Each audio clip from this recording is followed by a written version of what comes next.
Thank you for joining us today. For those who don't know me, I'm Darlene McLennan, and I'm the manager of the Australian Disability Clearinghouse on Education and Training, ADCET for short. Today we are providing live captioning and Auslan interpreting. So if you need, if you need to pin your interpreter, do so, and you can access the closed captions in the CC button at the bottom of your screen. We also have captions available via a browser. We'll put that link into the chat now. I also now want to start with acknowledging that I'm coming to you from Lutruwita, Tasmanian Aboriginal land, sea and waterways, and acknowledge with deep respect the traditional custodians on the land of this land, the Palawa people. I invite you all to add into the chat box the lands on which you are coming from today. I stand for a future that profoundly respects and acknowledges Aboriginal perspective, culture, language and history, and a continued effort to fight for Aboriginal justice and rights, paving for a strong future. I would also like to acknowledge the traditional custodians on the various lands on which you're adding to the chat box now, in which you are working, and any Aboriginal and Torres Strait Islanders who are participating in this webinar. Okay, we're going to make you work a little bit hard at in this session. We're going to be encouraging you to write in the chat box, and we're also now just going to start with a poll. So Jayne's going to put up the poll. We're asking people the question, how long have you been in the role? 3 months or less, 6 months, 1 year, 2 years, or forever? I think that one's probably from Jayne. We were just having a bit of a laugh prior to this, yeah, Jayne's kind of been in the role forever. So, yeah, we might end that now, Jayne. Okay, so we've got 56% of people online who have been here for 3 months or less, 13% 6 months, 6% 1 year, and 25% forever. I take that as most of our speakers today. So thank you for that. Okay, with our webinar today, we're really very fortunate and excited to have 3 very experienced disability practitioners. I'm not saying old, I'm saying experienced, joining us today. We have Jayne Ayliffe, who is the Access and Inclusion Advisor at the University of South Australia, Tracey Nelson, Disability Liaison Officer from Deakin University, and Mirela Suciu, who is Manager of Student Accessibility and Wellbeing at the University of New England. What a wealth of knowledge and passion that we have in the room for them to share with us. Just a few more housekeeping details. This meeting is going to be recording and we'll make the recording available on ADCET in the coming days. If you have any difficulty, any technical difficulty, please email us at admin@adcet.edu.au. As I said, we are we're wanting to make it as interactive as possible. We will be encouraging people to ask questions if they would like to by putting their camera and their microphone on, or you can ask questions in the chat and I will ask our panellists. And I'll also be asking some questions for you to answer in the chat as well throughout, just to try to make sure that we actually do keep the interactivity going. All right, so let's start. So I'll just share the results of the poll. There we go. Okay, so the first question we wanted to ask our panellists is, why is access and inclusion important in our university environment? So I might throw it to you, Jayne, first to talk about that. Thanks, Darlene. I think ultimately we have a legal obligation, and I think there's a question later on about legislation. So we do have a legal obligation, but it's actually, in my opinion, it's a human right, and we've got a moral obligation to promote dignity and respect. Everybody has an opportunity to participate in all aspects of life. And I see our services as about supporting and empowering students to achieve what their academic potential and goals are, to participate equitably in the university life. But I also think it's important because I think, you know, visibility of disability within the higher education is important to inform students and staff about disability, and also how they may respond as future practitioners in their own careers, and hopefully they'll be inclusive practitioners as well. Brilliant. And Trace, Mirela, did you want to add anything to that? Yeah, basically, obviously, same reasons. And also I feel that people with different lived experiences bring different skills and perspectives to both studies and a future career. And just looking at the percentage of people with a lived experience of any type of disability, this is just an essential component of everyone participating in society. And as Jayne, as you said, once they enter the workplace, it'd be good for them to already have a better awareness and acknowledgement of everyone, diversity. Yep, brilliant.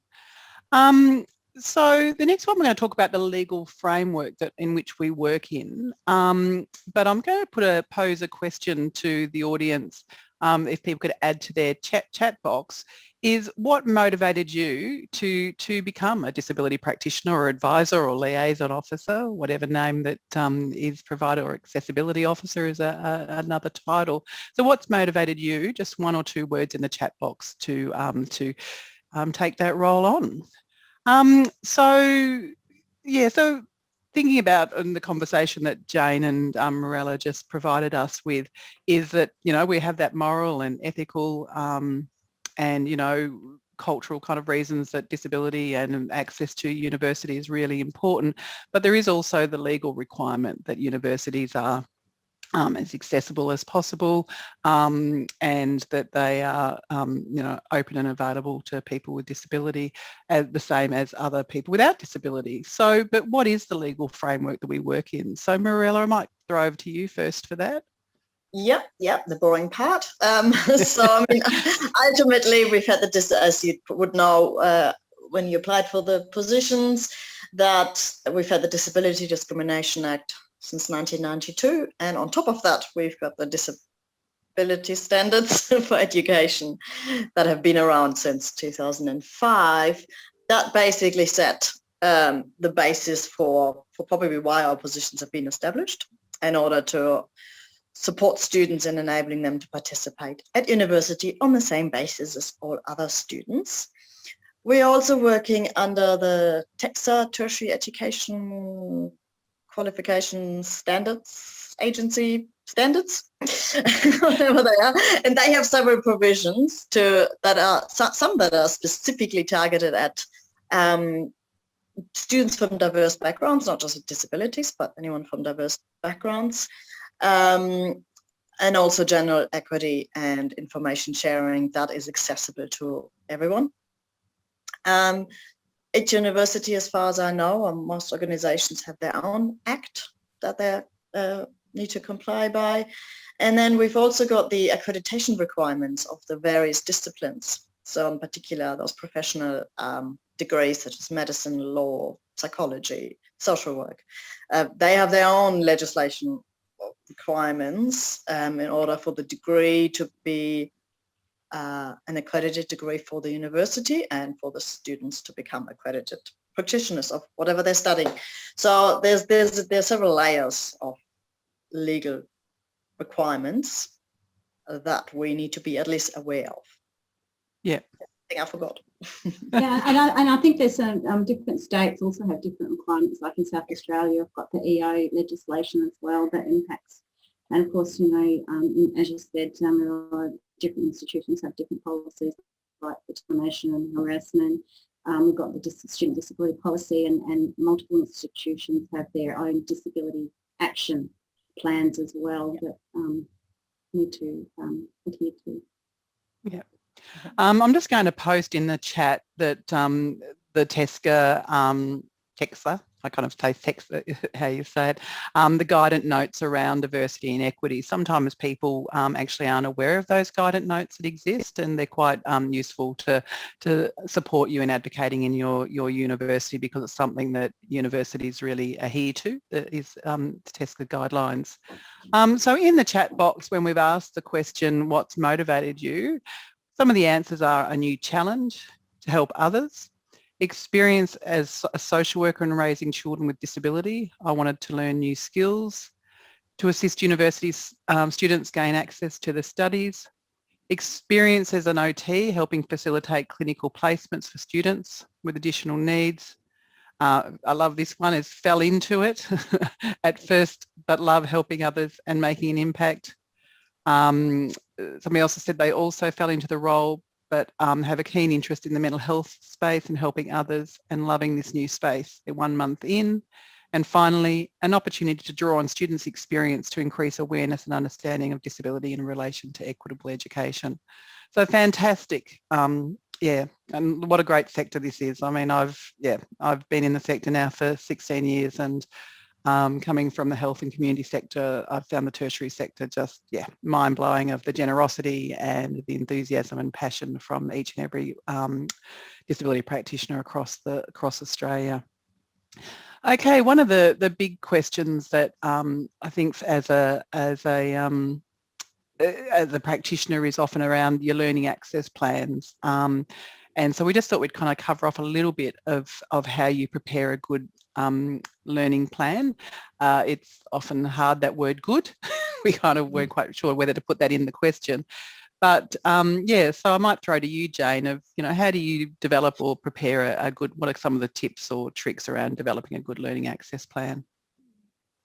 Yeah, I think the biggest thing is listening to what the students' needs are, because often, their experience within education or other areas hasn't been that they've actually been listened to or taken seriously or believed. And so I think that's one of the key things is listen to the student, develop an understanding of how their condition impacts on them, because, someone's, experience of learning disability is different to somebody else's experience. So it's making sure that you're individualising and personalising that specific person.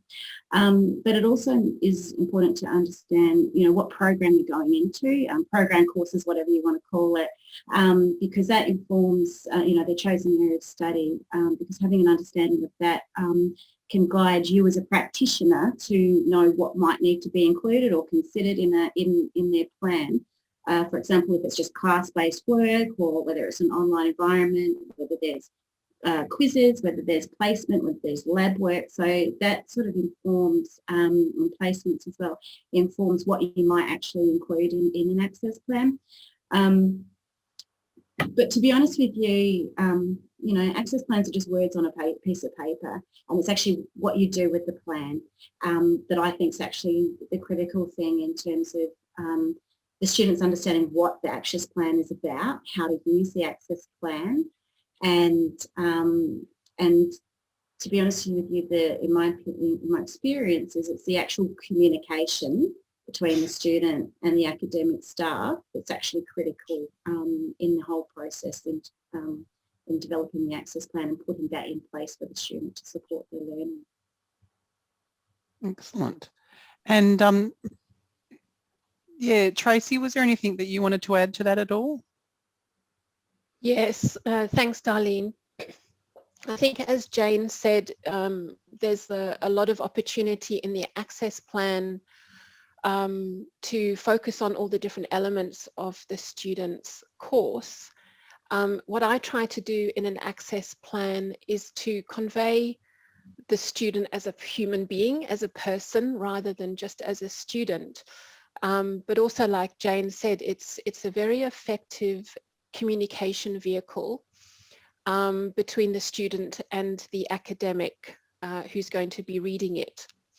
So for the student, it's a way of clarifying what is in the access plans, because they will refer to that access plan time and time again. So it's making sure that it's very clear in the plan what adjustments have been put in place for them, but also an opportunity to explain to the academic what the student needs as well. So it's a very valuable, it's a very simple tool, but a very valuable tool to convey so much important information about a student's needs to the relevant people who are going to be teaching this student. That's great. For the audience, please feel free to put up your hand at any time and I can go to you if you actually want to ask a question, or ask a question in the chat box, and I will also ask from there. Just as a plug, because you know we're from ADCET, I'm just going to post a link in the chat to our page around access plans. It gives a little bit more advice around access plans. I'm sure most of you are aware of ADCET, but sometimes it can be quite daunting going on the website and finding everything you need. So I just want to put a couple of links throughout our session today to help you go directly to the source of the information. Okay. I just want to add as well is that I think the other thing is that, you know, students, you know, might have had just developed their disability, or they, you know, come from high school and it's a very different way of disclosing, and so just making sure that students are aware that their access plans, well, from our perspective, aren't actually set in concrete, but they are negotiated and they can be changed, you know, as their condition might change, or their experience might change, or they come across something they didn't think was going to be in their impact on them. So I think it's making sure that they're aware that, you know, that it is a, you know, it's not set in concrete and it can change as they're. Absolutely. I agree. It's a living document, and it should be reviewed on a regular basis, because the type of assessments might change over time and the students' needs might change over time as well. Absolutely. Yep, definitely. All right, the $1 million question of the sector is, what is reasonable when making reasonable adjustments? And Tracey very bravely put her name down for this question. Did I?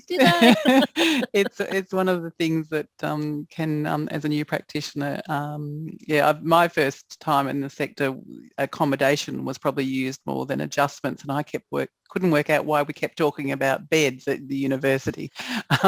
So both words are used, accommodations and adjustments. But yeah, so what is reasonable when making a reasonable adjustment, Tracey? That is absolutely the $1 million question, and it's one that you never stop learning. I think that's the important thing to realize, is you never stop learning.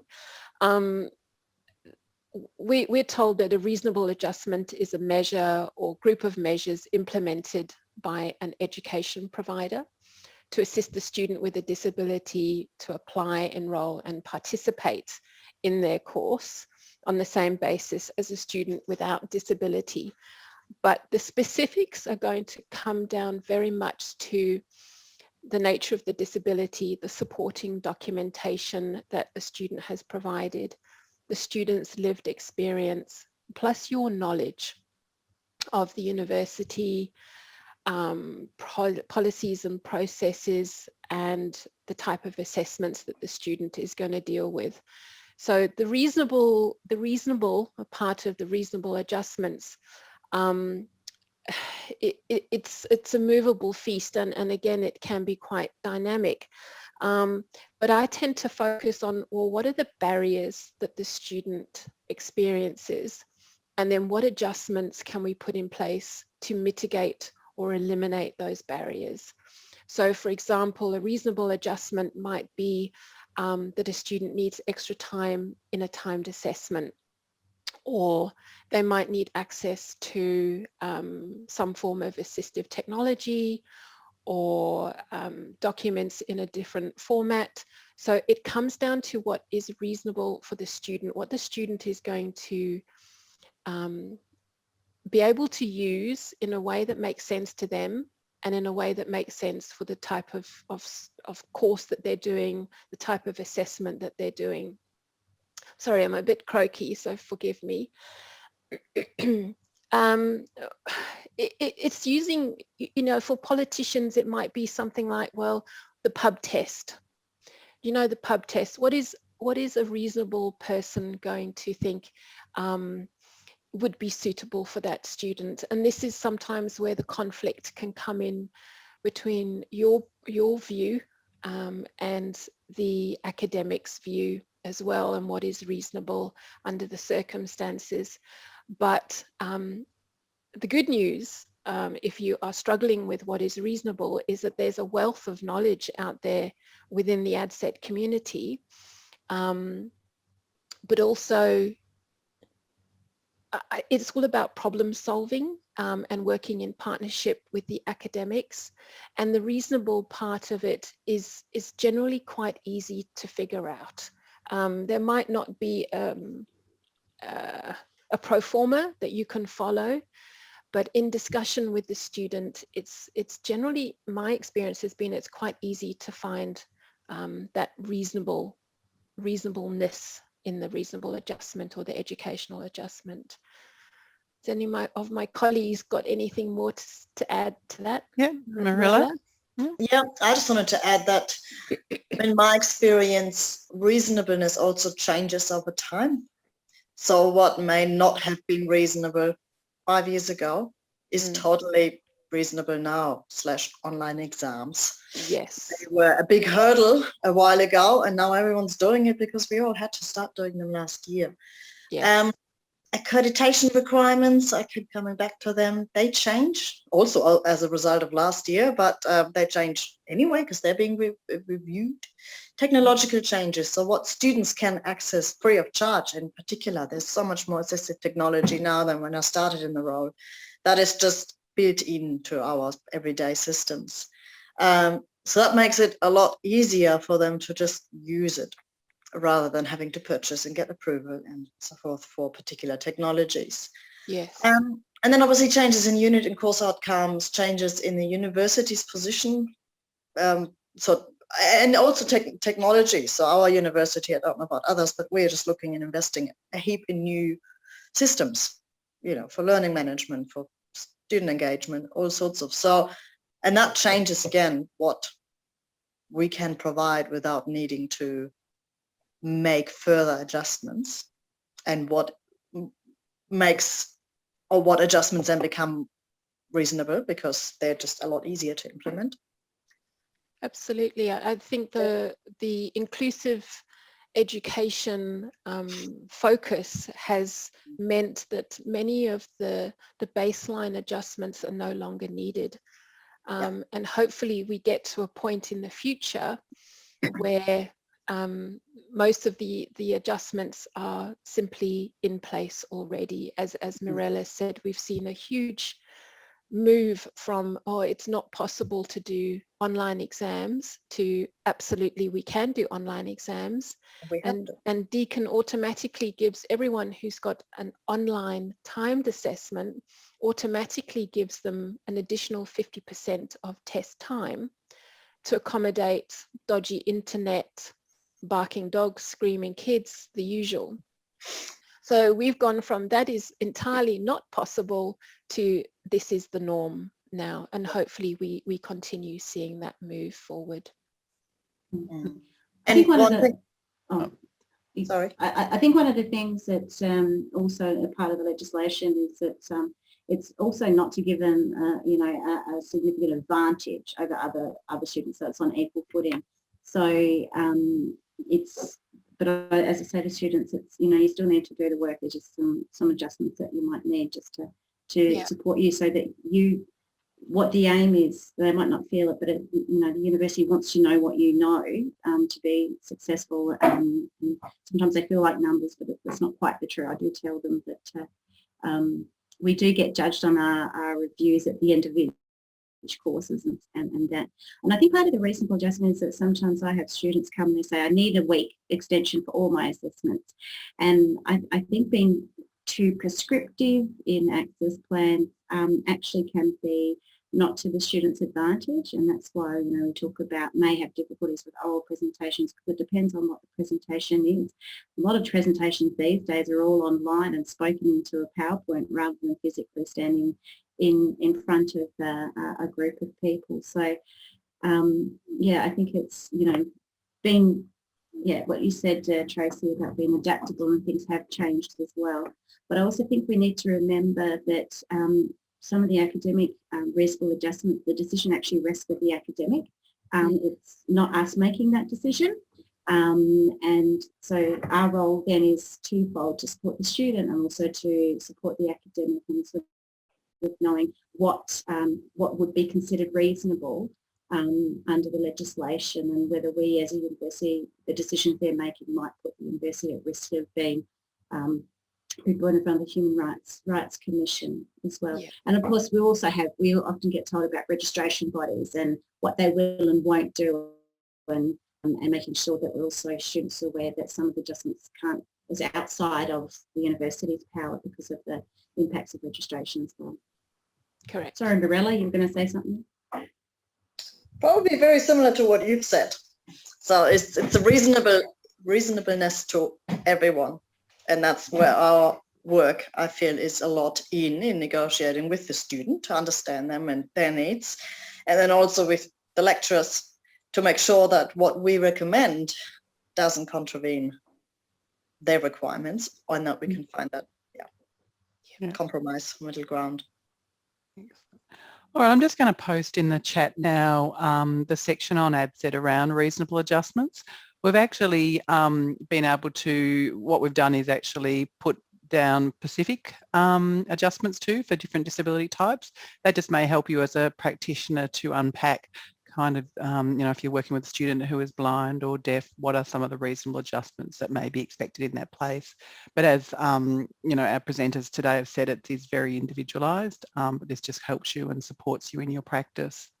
Before we go on to the next question, we would like to ask you, what do you think will be the biggest challenge in this role?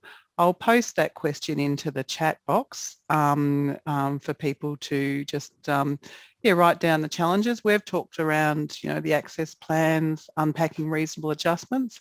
But what are some of the other challenges that you might think or have experienced starting out in the sector? With that, our next question is around lecturers and academics and working with them and building a relationship. We talked about working with them to unpack what might be reasonable in a course or a unit, but often it's the relationships that we have with lecturers and academics that kind of can bring about the success for students with disabilities. So Tracey, have you got any suggestions on developing and building a relationship? Yep. I actually work from home full time, so it's very difficult for me to have in-person appointments with academics. So a lot of the relationship building that I do is over the phone and via email, and I'm sure that's probably true for many of my colleagues out there as well. But when I first start working with an academic that I don't know, I always make sure that I introduce myself and tell them who I am in relation to that student. And I also see that and I mentioned this before, I think we're a partnership. So the academic and the DLO are working together, should be working together to ensure that the student is able to reach their academic goals. And it shouldn't be an adversarial relationship. Sometimes it is. But if you start out on the premise that you are problem solving a particular situation together and that there is always a solution, then the relationship works. I'm been really lucky. I haven't had a situation where a relationship with an academic has gone so far south that there is no recovery. And I think it's also important that you're honest in all your dealings, both with students and with academics. But if you don't know the answer to a question the academic has, then say, I don't know, but I will find out. The same as you would with a student. You don't need to be the expert in anything.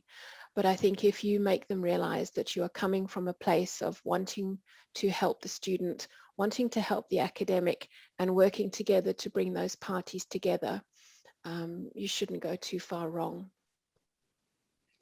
What's my colleagues' experiences?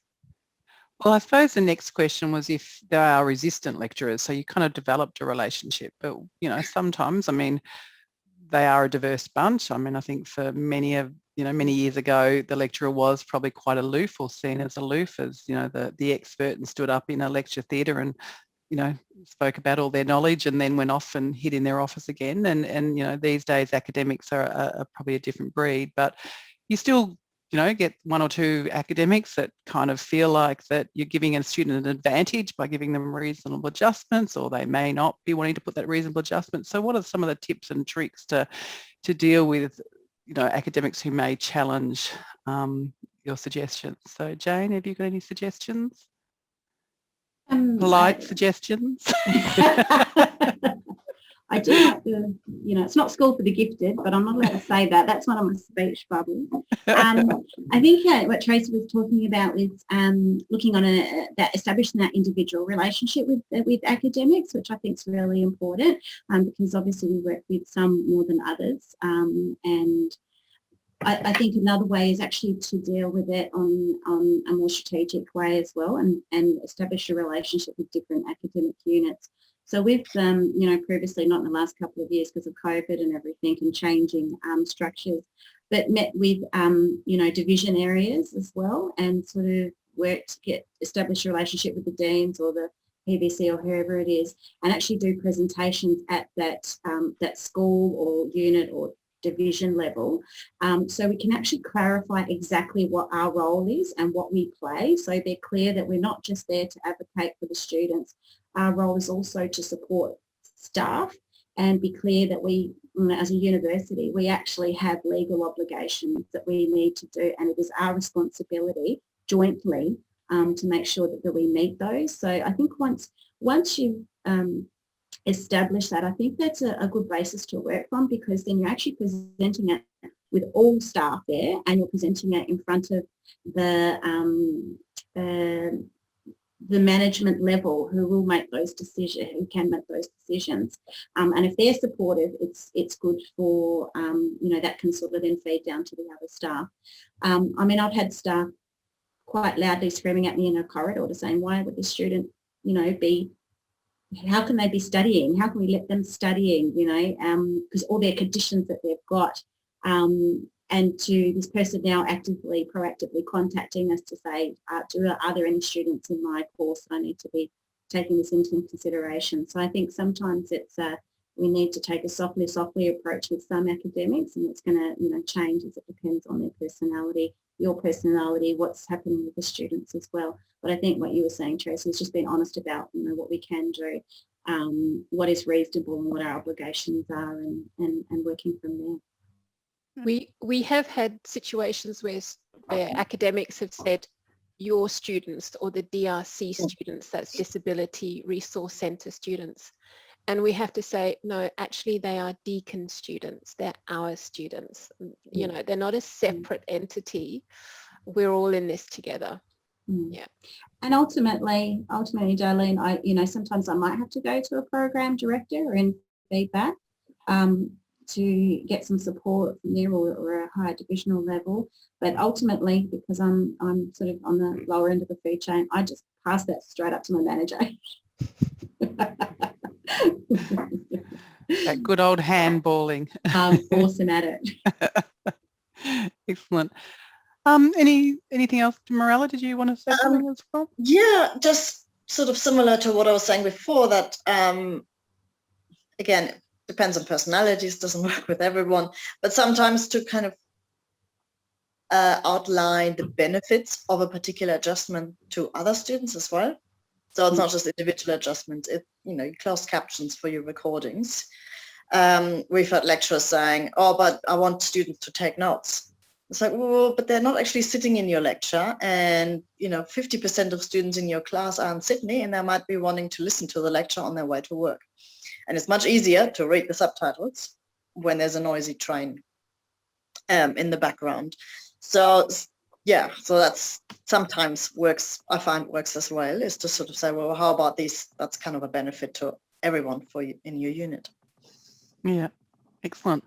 Now, we didn't get any response to the question around the biggest challenge, so we'll leave that one. But if you do think of any of the challenges, please feel free to write that in the chat box. Now, we've talked about... Sorry, can I just add on to that one? I think part of it is we talked about working with the lecturers. I also think our role is to try and minimise the impact that it does have on academic staff, because they have a whole multitude of things that are impacting on them, and it's that collaboration together, and we're all in this together attitude. And so if we can try and minimise what they need to do, I think it's really important. Like every now and then I've even drafted an email for an academic who's trying to respond to a student, just to help them for their understanding of the wording and what things they need to include, which they really appreciate. But I think what we were also talking about was that strategic approach. If we can look at, strategically implementing inclusivity within the university, we minimise any necessity for people to do anything special or different. And, over the years, that's what I've seen, is that I've previously started the role working on an individual basis and problem solving an individual basis.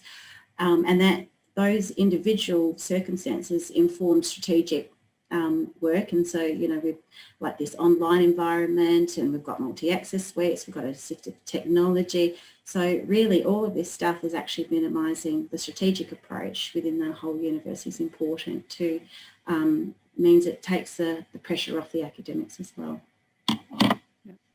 Good point.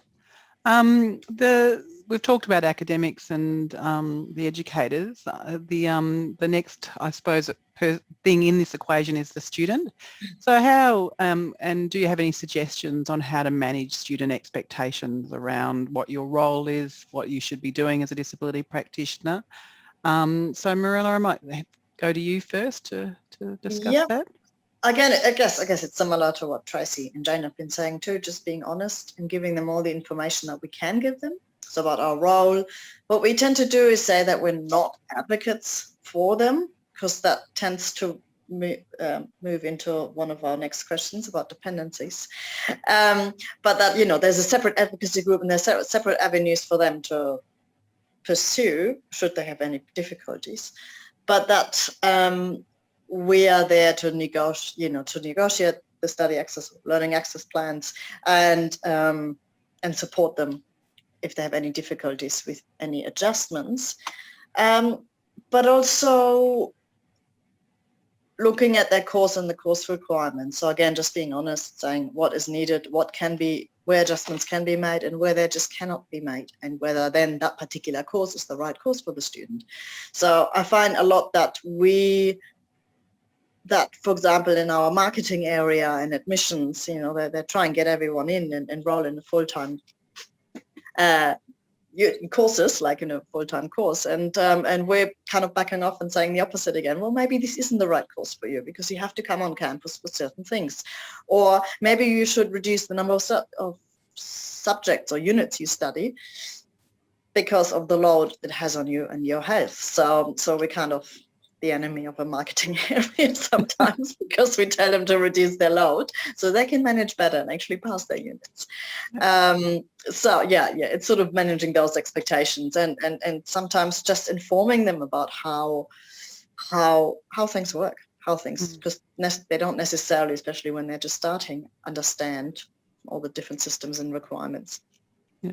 So we've had a question posed in the chat, which is how would you deal with a situation where a student wants an adjustment that's not supported with the documentation that they've provided?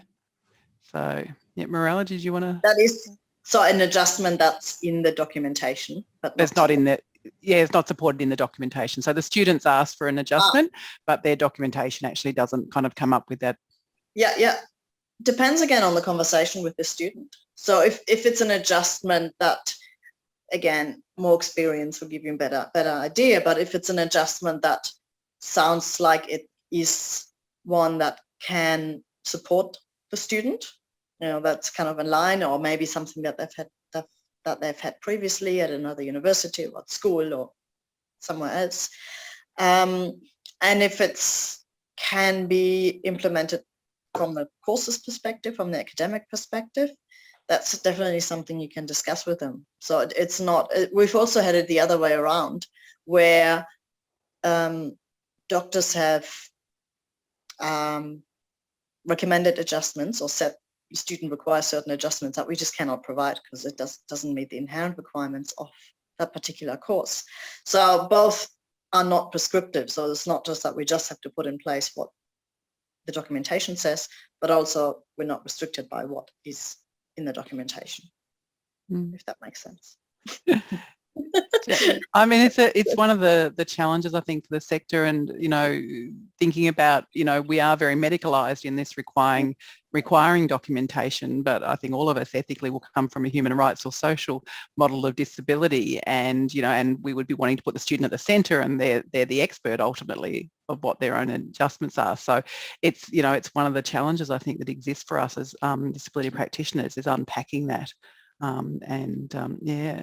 So Jayne or Tracey, anything you want to add either to that question or anything more around managing student expectations?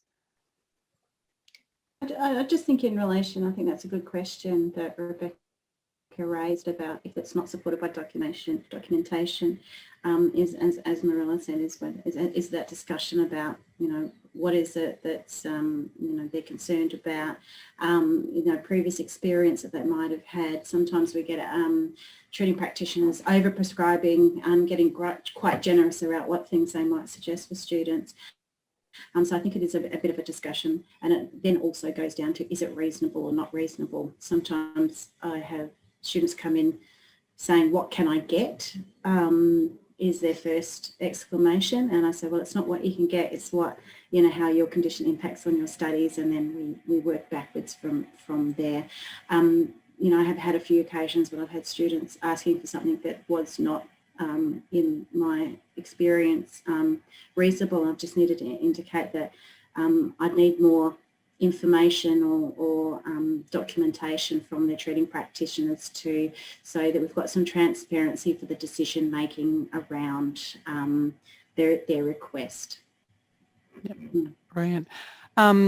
Elaine's kind of asked also, which is probably more to what you were saying, Jayne, but what happens if a student, and managing a student who has actually asked for multiple access to services such as live captioning with transcription and note taking? So kind of, you know, yeah, so they're kind of more adjustments than one or two, or how do you manage that? I think it's the same discussion. Yeah, it's the same discussion about what's reasonable. Yeah. In terms of that, because the transcription already provides the note taking to do, you know. Yeah. So it's exactly the same discussion, and they're tricky discussions to do as well, because we don't want to be seen as gatekeepers, but it's also about, you know, reasonable adjustment and Yeah. Excellent. and all right, also, looking. Yeah, Darlene, sorry, Tracey. Yeah. I was just saying, well, with that question from Eileen, sometimes it's unpacking, well, why does the student feel that they need all of those things, especially note taking, and perhaps there is some form of assistive technology that would be better served, like using Glean or Sonocent or something like that. So it is unpacking, well, is the student coming from a place of anxiety about potentially missing one item that's super important, that's why they want note taking, rather than just saying, yep, we'll just give you all of these things, we'll just understand why you feel you need these things or what the situation is, and then make that decision accordingly. Brilliant. Now, time's getting away from us. It's amazing. You think you've got all the time in the world, and suddenly. We just wanted to ask a question, is imagine you are a student with disability. What would be the most important personal quality you would like in a disability practitioner? We just thought we'd kind of get a little reflective question out there to think for you as new practitioners, what you would find of value if you were a student coming to you. While we're getting you answering that question, the next question is, I suppose, really why we're even here, is what advice would you give to people starting out in the role?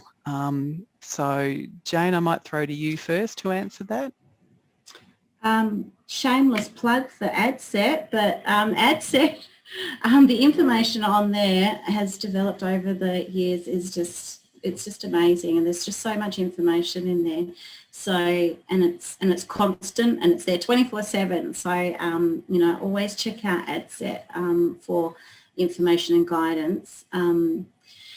I think it's really important to be clear about what your role is when you start, so you know what is your role and what your limitations are as well. I think it's good to have good staff around you, like good colleagues, but obviously you can't make that choice when you're starting out. But just being clear about what your role is and what you can do. And if you aren't sure, just say, I need to get back to you on that. I need to clarify it, because we get so many things thrown at us. Like I've been in my role, I started in 2002 at Uni SA in the role, and every day, you know, every week there's a new thing that I haven't come across, and I still have to reach out to my colleagues and ask their advice or their suggestions, or what do you think we do in this situation? So I think make sure that you know what your limits are when you need to reach out to get support from other people, you know, when you're making decisions. Yeah. Excellent. And anything else to add, Mirela or Tracey? Covered off well? I think your colleagues, it's such a welcoming and supportive group across the country. It is amazing how much support you get from the people who do this job day in and day out, because it is not an easy job.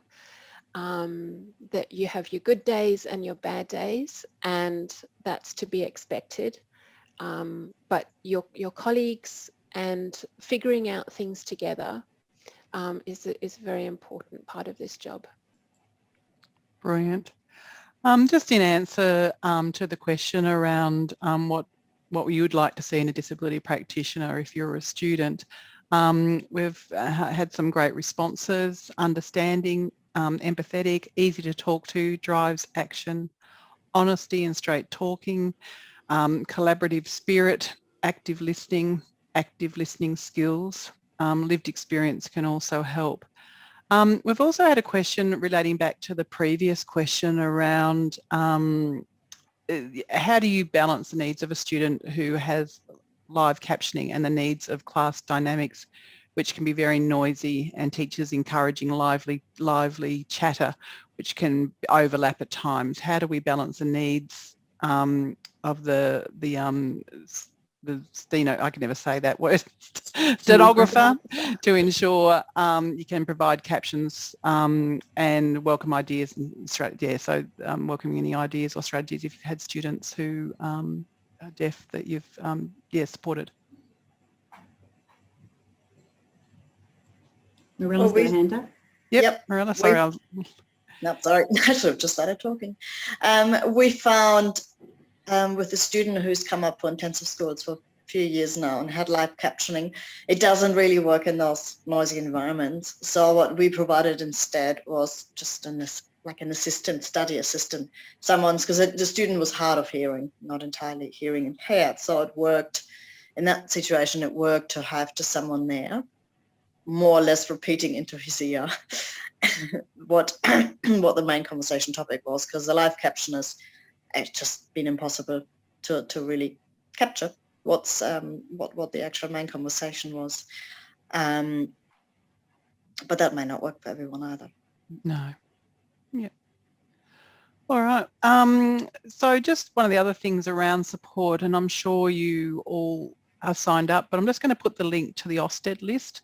The Ofsted list is, once again, one of those things that I've been blown away with from this sector. Is if you have a question or have a student with adjustment needs that you haven't come across before, and your team, you know, it's also new to them, put it out onto the list, and hopefully you'll get a whole heap of responses.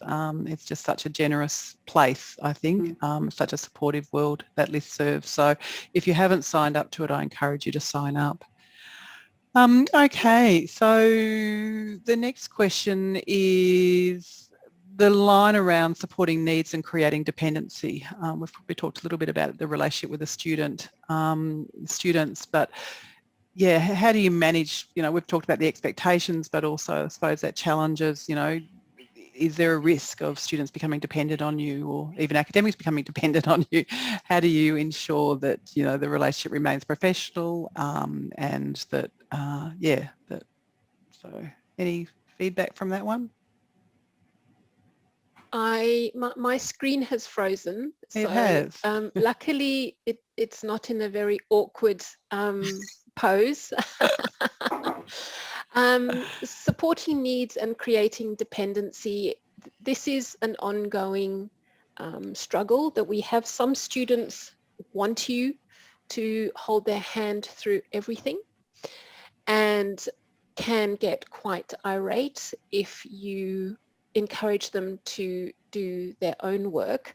But it's the whole story about fish and fishing. You know, that story where you give a man a fish, you feed him for a day, teach him how to fish, and, you know, he can eat forever, or something along those lines.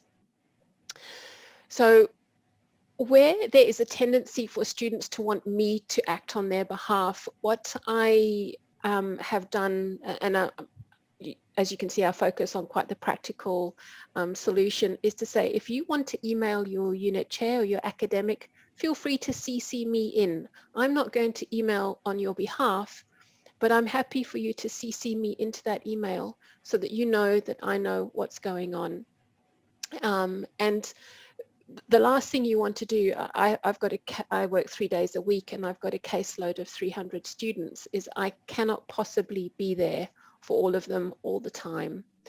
So while students do come to me and ask all sorts of questions that have nothing to do with my job, you learn to very quickly pass them on, that old handball that we're quite good at, onto the relevant team, but also encourage students to figure it out for themselves, and talk about, you know, how they're going to problem solve for themselves in the future once they've left university, and how important it is that they develop those skills now in a fairly safe environment with the assistance of their disability practitioner. Excellent. Just suggested, Tracey, maybe turn your video off and on, and we might see if that might fix the problem. But I am glad that it froze in a good faith, because I've seen some funny faces before.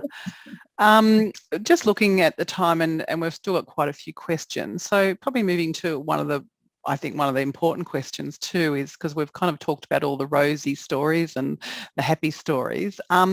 What happens if someone does complain about you and the service? We just thought it would be good to have that discussion too. So Jayne, I might throw to you for that one, and then you, Mirela. Yeah, that was my fault. I was thinking on the weekend, what would I want to know as a new practitioner when I first started? Because, you know, we come in here and it's all rainbows and unicorns, and, you know, we're all caring, and you know, often people, you know, you tell them what your job is and say, oh, it must be so great and so fulfilling working with people with disabilities.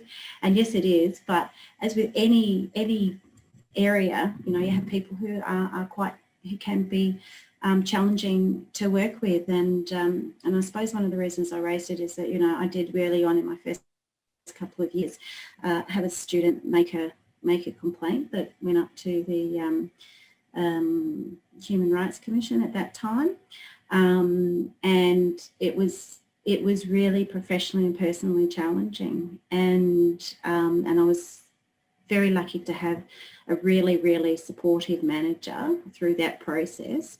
And I suppose it's about making sure, and so reflecting on that was making sure that, you know, I document everything with students, so that there is total transparency about what the decisions are being made, the reasons why they've been made, what support has been put in place for that student. So that was something that, you know, was quite an eye-opener for me, and very challenging.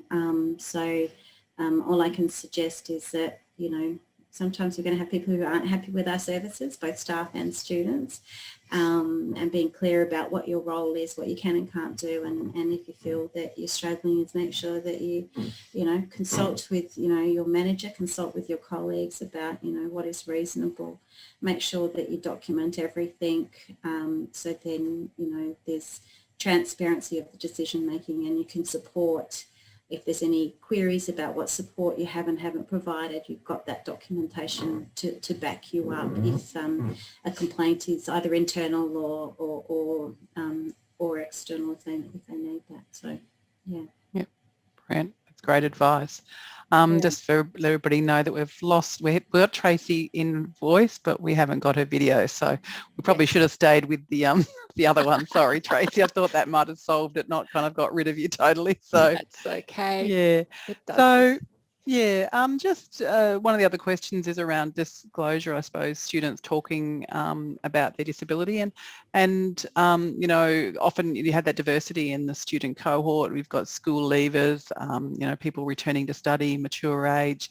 So that kind of question around disclosure, can often be a very different conversation with different students. But what are some of the suggestions you would give for new disability practitioners around having that conversation around you know, disclosure? So I don't know, Tracey, did you want to start first, or?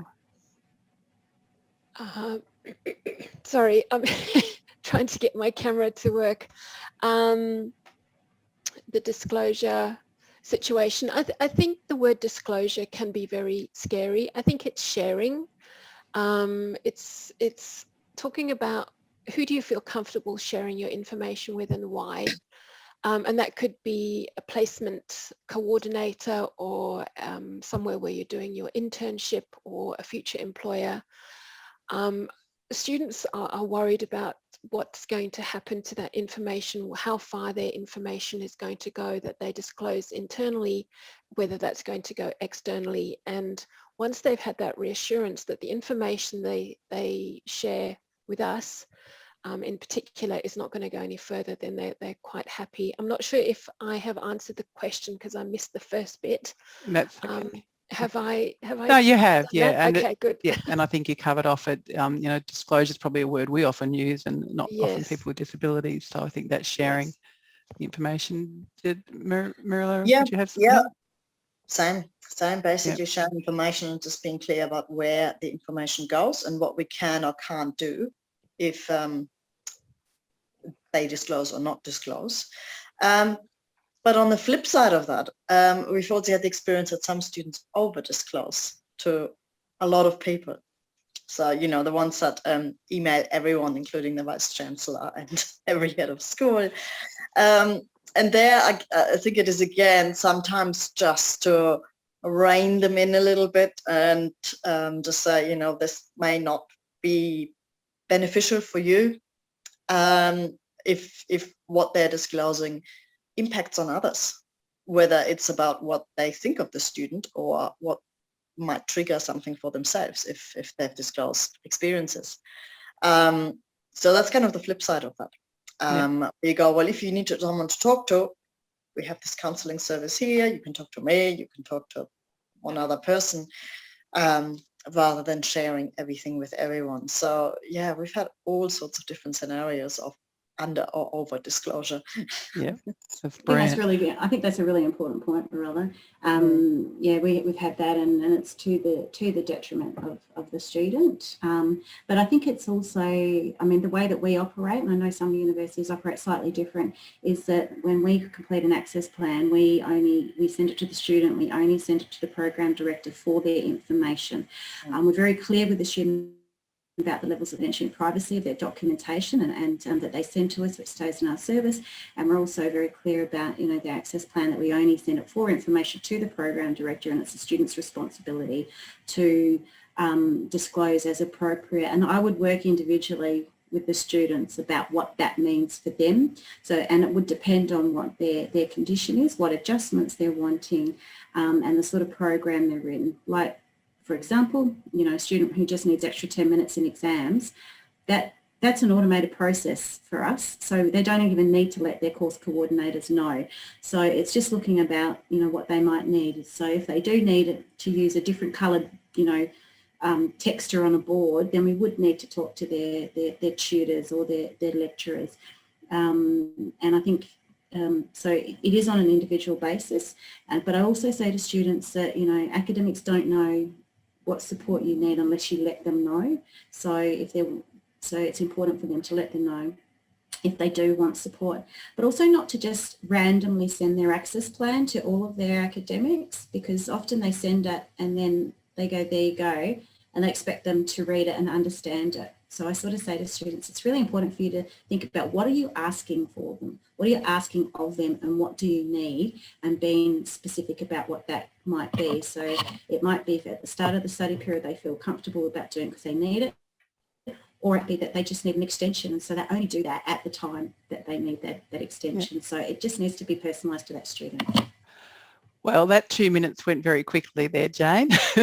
We've actually reached the end. I'm sorry, we have got a few more questions that we had wanted to ask, but we haven't got the time. I've just added a question into the chat box. What supports do you think could be helpful for you in your role? If you wanted to add that, we might be able to look at if there's anything else we can do to support you in your role. I want to thank you all for joining. It's been fantastic discussion. You kind of think an hour is a long time, and then you start this and it goes so quickly.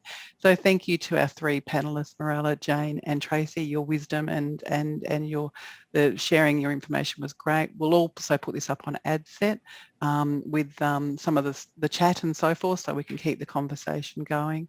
And I want to also thank the interpreters and the captioner for today. So thank you, everybody, and have a great day.